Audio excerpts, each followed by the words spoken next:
majina anaitwa Saidi Kikuji, ni mwanachama wa Simba, kadi namba 11,800 na pia ni shabiki kindakindaki.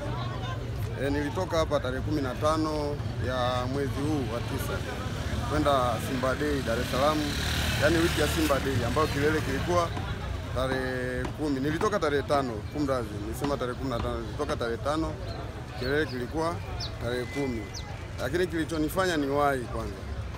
Niliwahi kule kwa ajili ya kuchangia damu, kwenda kurudisha kwa jamii, pamoja na kwenda kuiombea timu dua. Ya kuchangia damu imekuwa ni jukumu langu mara nyingi, na kwenda kurudisha kwa jamii imekuwa ni jukumu langu kwa sababu ndio sadaka ambazo huwa naziamini. Yaani ninapoenda kuchangia damu au naenda kurudisha kwa watoto yatima, naamini ndio sadaka kwangu ambayo naiamini. Alafu mwisho naenda kuombea timu dua. Tulienda kwenye dua Bunju pale. Tulienda kwenye dua Bunju pale kuisomea timu yetu dua na tukamaliza. Kwa hiyo nashukuru Mwenyezi Mungu, na pia tamasha limefana kama tulivyoona. Swala la Simba tunapitia vipindi vigumu sana ambavyo kwa kawaida ukiwa na roho ya gazeti, yani uweze kutoka Lushoto kwenda Dar es Salaam kilomita 375 karibia na 6 kwenda kufuata kitu ambacho unaamini kwamba matokeo labda kwenye ligi labda hujapata trophy. Lakini mimi kwenye mpira naamini kitu kimoja, Manchester United tangu 2011 hawana trophy mpaka leo. Lakini nenda kaangalie pale OT, Manchester atacheza na Wycombe, unakuta ni nyomi pale OT. Sasa kwa Simba ndio hivi mashabiki wa Simba. Mara nyingi tunaamini katika timu kwanza. Na tunaamini kwa nini? Angalia kama mimi nimeondoka na jezi 3. Kuna ndugu yangu huyo hapa Simba Burudani Arusha. Huyu ni pacha wangu hapo Sagi uwanjani, na wenyewe anatoka Arusha na tawi lao na Simba Burudani. Tunachofanya sisi ni kununua jezi. Jezi zote 3. Jezi moja shilingi 45, jezi 3 ni 135. Nalipa ada ya kali ya wanachama. Alafu pia nakata tiketi VIP ni 30. Naona ndo haki. Kwangu mimi ndo haki, kwa sababu unajua hakuna timu duniani ambayo yani shabiki ndo aitegemee timu. Timu zote zilizoendelea lazima timu ndo imtegemee shabiki. Yani maana yangu nini? Yani kwamba yani shabiki kuishibia timu sio maendeleo ya timu, lakini timu inatakiwa wewe itafutie vipato. Yani kwa mfano angalia Simba hatujapata trophy karibia miaka 3, lakini nenda kaangalia kwenye vyanzo. Ukiangalia vyanzo unaona kabisa kuna pesa nyingi inaingia. Kwa hiyo mimi naamini, nirudi kwenye tamasha lenyewe limefana kama nilivyoona. Swala la kujaza uwanja Simba kwetu sio swala. Yani kujaza uwanja sio swala. Angalia viingilio vilikuwa 350, 200, 100, 30,000, 20,000, cha chini kabisa shilingi 7,000. Lakini kabla ya siku 2 kuelekea tukio uwanja ulikuwa sold out. Hiyo inakufundisha nini? Ni kwamba wana Simba ni watu ambao muda wote wanaishi kwenye timu yao. Yani muda wote wanaiamini timu. Yani wanaamini matokeo ya mpira. Kuna muda mpira haukupi kile unachokitaka, unapitia vipindi vigumu. Sasa unapopitia vipindi vigumu pale ndo kujulikana ustili wako. Huyu ndugu yangu kama alivyowaambia huyu Simba Burudani yuko Arusha, lakini hajawahi kukosa. Yani nikitoka huko Lushoto nawasiliana naye, nakutana pale Lupaso. Umeona? Kwa hiyo mimi narudi sasa kwenye swala la usajili. Usajili ni mzuri. Haya mabonanza amechezwa mawili. Sisi tumecheza juzi, wenzetu wamecheza jana. Hizi mechi za haya mabonanza kwa kipindi hiki ambacho tuko nacho sio mechi yani ukae na jicho la mbali useme kwamba kikosi changu ni kibovu au kikosi changu ni kizuri. Haya mabonanza mara nyingi yanatengenezwa kama kusherehesha. Angalia timu ambazo tumecheza nazo. Ligi ya Kenya imesheki kidogo kwa sababu walitoka kwenye bani, wamerudi lakini bado hawana ule mvuto. Angalau timu kama Polisi ndo ambao wamekuwa mabingwa, lakini ukiangalia ligi yao bado haiko vizuri. Gor Mahia wanajiita Kogalo wao. Ni timu ambao zamani ilisumbua, alishawahi kuchukua Confederation ya kipindi kile wakina Jackie Twisenge wako pale. Lakini sasa hivi sio ile Gor Mahia. Lakini nenda kwa timu ambao wamecheza na watani jana. Nani hawa wanajiita Bandari. Bandari kwenye ligi wamemaliza wa 8. Okay. Umeona? Sasa mtu anaweza akasema kwa nini hao wamecheza hivi? Na wamecheza na timu ambayo imemaliza nafasi ya 8. Okay. Mara nyingi ya matamasha na ukiangalia mbeleni kuna dabi. Kuna minding game. Watu lazima wafiche makucha yao. Narudi kwenye usajili wa Simba. Mimi ukiniuliza kwa wachezaji ambao wameingia na wale ambao walikuwepo, nimeona ni combination nzuri kwa sababu mwalimu Fadlu Davis alikuwa na timu yake karibia wiki 3 kule kambini Egypt. Ni kwamba ni wachezaji ambao wameona mwenyewe wanamfaa. Lakini kwa jana, kwa mechi ya juzi, ukiniuliza mchezaji ambaye ni surprise kwenye usajili mpya, Nabi Kamara, yule jamaa amezunguka, yani ameshaini karibia eneo zima la uwanja. Lakini pia angalia Rushan Deruk, beki yule, ni mechi yake ya kwanza, lakini unaona kabisa kuna namna ni stopper yule. Beki kuna aina mbili, kuna sweeper na stopper. Sasa yule ni stopper. Stopper ni mtu ambaye anatuliza mpira, aanzie nyuma. Tunajua mpira sasa hivi modern football hakuna kubutua, mashambulizi yanaanzia chini. Ndio maana unakuta hata goalkeeper anatakiwa mwenye footwork. Kwa hiyo mimi naamini usajili sioni shida. Kwenye swala la dabi, hata marehemu mzee wetu nani mzee Kashasha, mwalimu Kashasha alishawahi kuambia usibeti. Dabi mara nyingi huwa zinachezwa nje ya uwanja.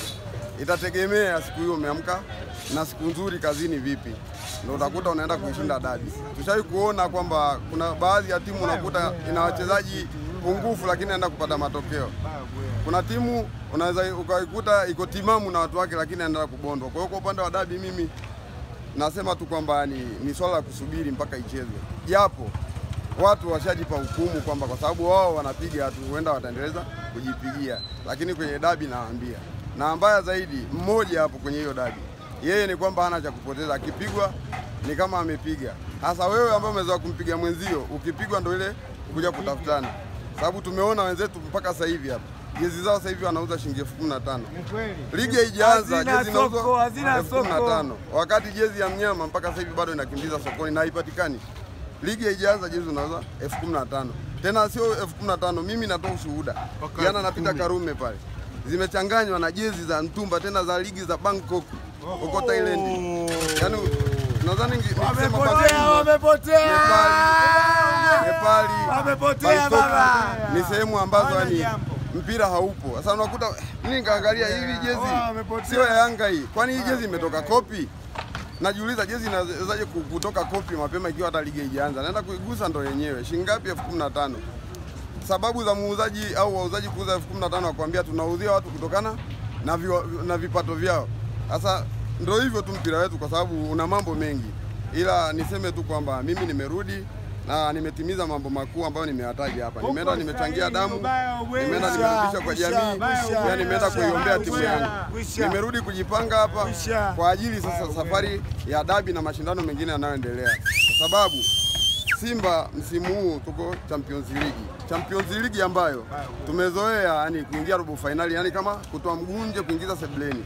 Lakini kwa hatua iliyopo sasa hivi naiona timu ikienda kumove, ikisogea ikaenda kupumzikia nusu finali. Alafu sio kutoka, yani inapumzikia pale, mwisho wa siku inasonga mbele kwa sababu tumeona usajili. Mwalimu Fadlu naongea tena. Nasema yani ameviziwa kwenye kona ya Mlima Nyoka. Kama mtu alishawahi kwenda Mbeya, Tunduma, anajua Mlima Nyoka. Kuna kona moja, yani unaweza usione kama ni kona lakini ni hatari sana. Kwa nini nasema hivyo? Aliletewa baadhi ya wachezaji akawakataa, akiwemo Zambo Jeyara kutoka Kosti, akamtaka Yusuf nani Mligo ule kutoka Namungo, si ndio? Kutoka Namungo. Maana yake ni kwamba hiyo inatuonyesha kwamba ule usajili wa 10% ulishaondoka, kwamba wale 10% wamebanwa, mwalimu anasajili kwa mahitaji yake. Maana yake ni kwamba lazima hapo sasa watu wamdai nini? Matokeo. Ndio maana anasema anaviziwa Mlima Nyoka. Sasa hiyo inaweza kumsaidia mwalimu pia kuwatuma wachezaji, jamani, kibarua changu mmekishikilia mkononi. Mimi hakuna kitu ambacho nimekipenda kama Joshua Mutale Budo kubaki pale, kwa sababu Joshua Mutale Budo ambaye mimi nilishuhudia tunacheza nao pale Ndola kwenye uwanja wa Levi Mwanawasa, alisumbua, akaja kusumbua kwenye Simba Day, akaja akasumbua kwenye mechi ya marudiano ambayo ilichezeka Chamanzi pale. kuumia kwake ndo kulifanya sisi tukashukuru. Joshua akaja kwenye timu ambayo ni kubwa kwake, ana ile pressure kwamba kuna vitu vingi anataka amwaminishe Kikuji kama kitu. Anataka afanye kitu kikubwa. Unafunga Simba kwa hivi. Kwa sababu Tanzania ni daraja la wachezaji kupita. Tumogopi Manala mchumba tu. Kuachwa kwa Joshua Mutale pale. Kuachwa kwa Joshua Mutale pale. Ni mchumba tu. Msimu huu tutamuona Jonathan Soa Simba mweusi akienda kufunga. Msimu huu tutaona Jean Charles Ahoua akiendelea na ile MVP yake. Msimu huu tutaenda kumuona Neo Maema akifanya mambo yake. Msimu huu ndo tutaenda kumuona Mohamed Bajabari akienda kufanya mambo yake. Yule Mohamed Bajabari ni Faisal aliyechangamka. Yaani yule ni Faisal fulani hivi, sema ni kwa sababu tu kaja ana injury, lakini ni mchezaji mmoja ambaye ni mzuri. Tunaenda kwa Nabi Kamara. Ni mchezaji ambaye anacheza namba zote uwanjani. Mwana kwa hivi. Wanasema ni kwa hivi. Ni mchezaji una mpira wewe mchumba tu. Angalia juzi kachezeshwa namba 6. Lakini alienda alirotate vizuri uwanjani na akazima, akawa anazisha mashambulizi na kwenda kuifanya timu, akalainisha mambo na timu ikawa inafanya vizuri. Nenda muangalie Steve Dese Mukwala. Ni mchezaji ambaye amebaki au amesalia. Pigwa romance hapa kwamba alikuwa anatakiwa sijui na timu gani aende wapi, lakini mwisho wa siku ukitaka kuwini vitu vingi kwenye mashindano, baki na silaha zako. Kwa sababu unauza silaha afu unaenda kupambana na wewe ambaye umemuuzia silaha. Kwa hiyo kwa upande wangu mimi nasema tumwachie Mungu, kwa sababu unaweza ukafanya jitihada zote lakini bila kumwachia Mungu, yani kumkabidhi Mungu mambo yako ukasema hapa hata Mungu asipende, hiyo inakuwa ni anguko. Lakini cha mwisho kabisa kuhusu swala la jezi. Jairuti ametutendea haki. Chapa Diadora. Chapa Diadora. Namwambia Jairuti, wakora wetu, wakora Kasinge. Sasa Joseph Rugasira. Umetisha. Umejua kutufia mpaka sasa hivi umeondoka na laki yangu na 35. Pige makofi.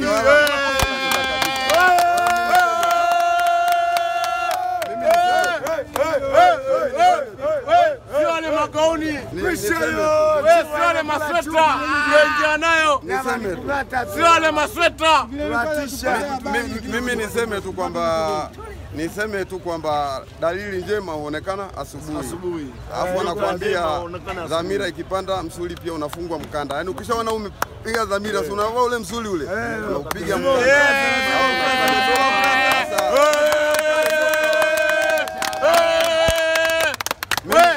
Mimi pia nashukuru.